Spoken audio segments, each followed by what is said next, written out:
मुनिमान तो प्रातः स्मरणीय हमारे जो बोतराई से कुछ शिष्यगण पधारे हैं, लक्ष्मण भैया, ये सभी जो बोतराई से पधारे हैं वो आकर के महाराज श्री का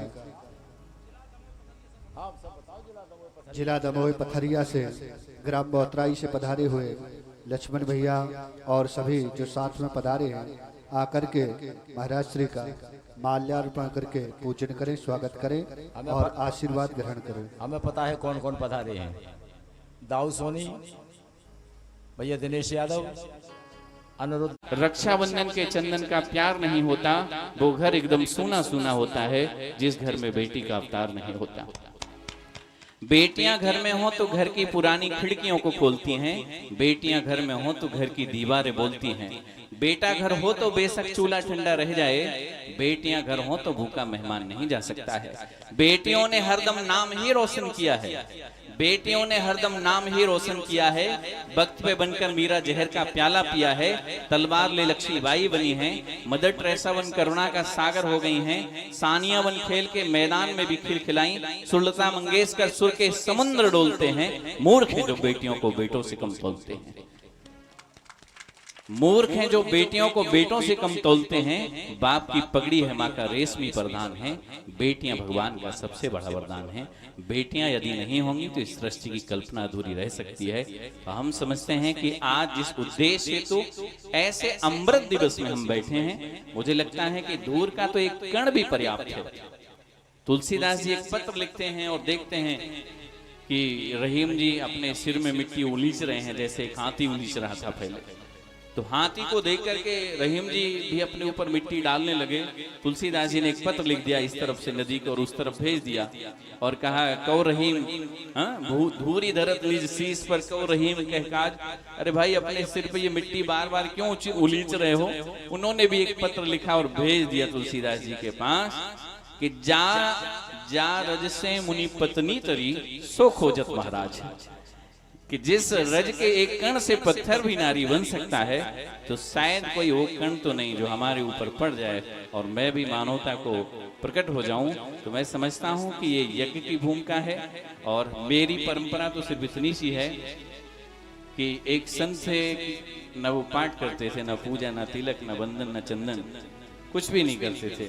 तो कहा, भाई कैसे संत हो, न पाठ, न पूजा, न कर्मला, कुछ भी नहीं करते, फिर कैसे माने आप संत हैं। तो उनका था कि माला जपहि न कर जपहि, माला जपहि न कर जपहि, मुख सो हरि न ध्यान, और अपना सुमरण हरि करें सो अपन करें विश्राम। तो हम विश्राम की भूमिका में हैं और यहाँ आचार्य श्री बैठे हैं और मुझे लगता है कि एक 4-5 दिनों से तो आप सुन ही रहे हैं और मेरा हाल ठीक वैसे ही होगा जैसे गर्मियों में गन्ने का जूस आप लोग खूब पीते हैं और उस ठटेरे में से फिर भी कहते हैं कि भाई थोड़ा और निकाला जाए। तो सारा जूस तो गन्ने से 2-4 दिनों में आप लोग ने निकाल लिया। आज हमें मुखिया जी ने और अमित जी ने बुलाया, अब कहा उसमें से भी भाई रस निकालो। तो फिर उस ठटेरे में मैं कुछ नींबू फंसा के निकालने का प्रयास कर रहा हूँ कि कुछ गिलास आपका भर सके। और ये हंसने खेलने की बात है, क्योंकि आनंद तो तभी आएगा ना जब धार्मिक आयोजन होगा। तो ये हंसने की और आनंद लेने की प्रक्रिया मानवों के पास है। किसी जानवर को किसी ने हंसते हुए नहीं देखा होगा, ये सिर्फ मानवों को कार मिला। और जो हंसते रहे महाकरोना काल में, उनको कोई कोरोना नहीं हुआ। और ताली भगवत नाम में जिनने बजाई, राम कथा सुंदर करतारी, उसमें भी तारी का वर्णन है कि तारी जिनने सुंदर बजाई उनको कोई दिक्कत नहीं हुई। जो शादियों में आते हैं ताली बजाने वाले, किसी हॉस्पिटल में मिले किसी को? नहीं मिले, क्योंकि उनने पर्याप्त ताली बजाई है। और जो तालियां पर्याप्त नहीं बजा पाते हैं तो इस जन्म की कुछ उस जन्म में भी बजानी पड़ती है।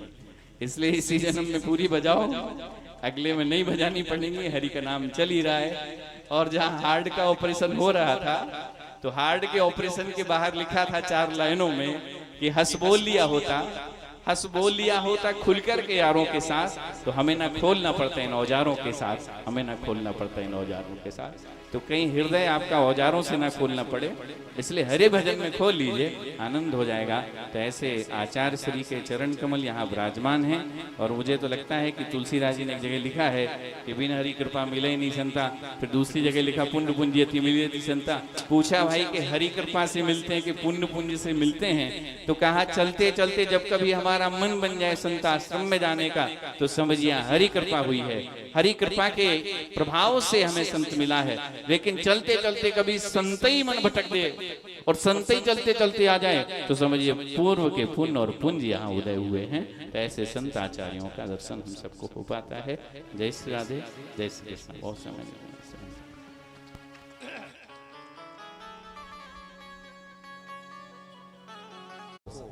आशीर्वाद के स्वरूप महाराज जी का बृहदहस्त आप सबके ऊपर रहेगा। तो आइए विलंब ना करते हुए कथा प्रसंग और आपको लिए चलते हैं।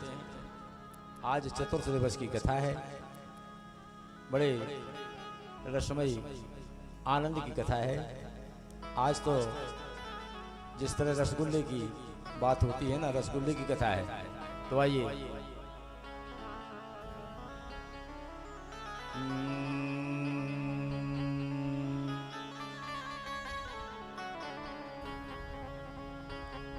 यं प्रव्रजन्तुमनुपेतुमपेतकृत्यं द्वैपायनो विरह कातरया जुहाव पुत्रेति तन्मयतया तर्वोऽभिनेदुस् तं सर्वभूतहृदयं मुनिमा।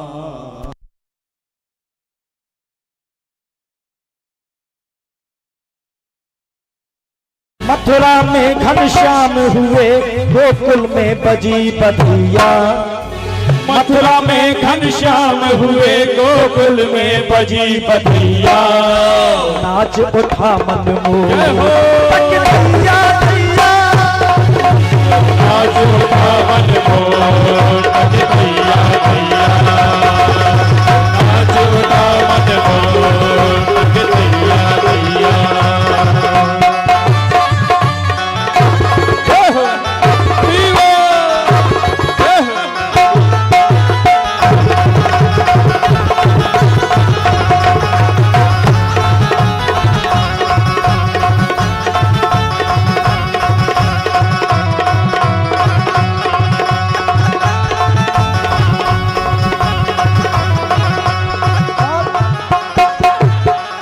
जब रात की सुनो बजी 12, तब हुआ जेल में उजियारा।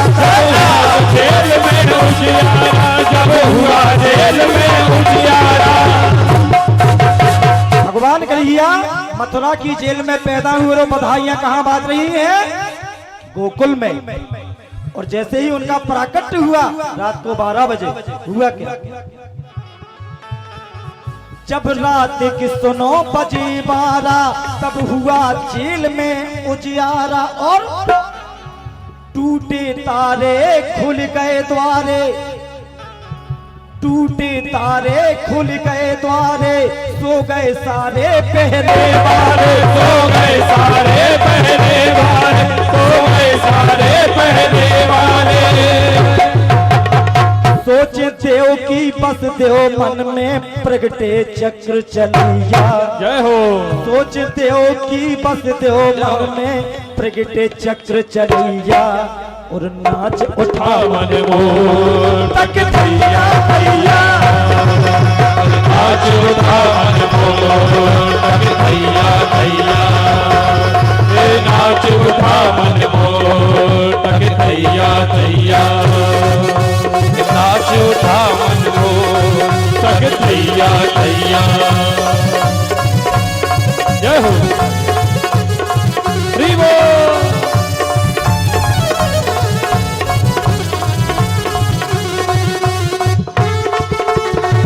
जय हो।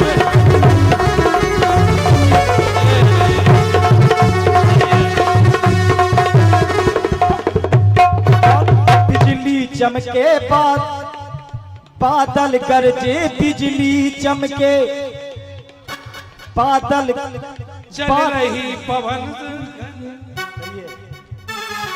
बिजली चमके बादल गरजे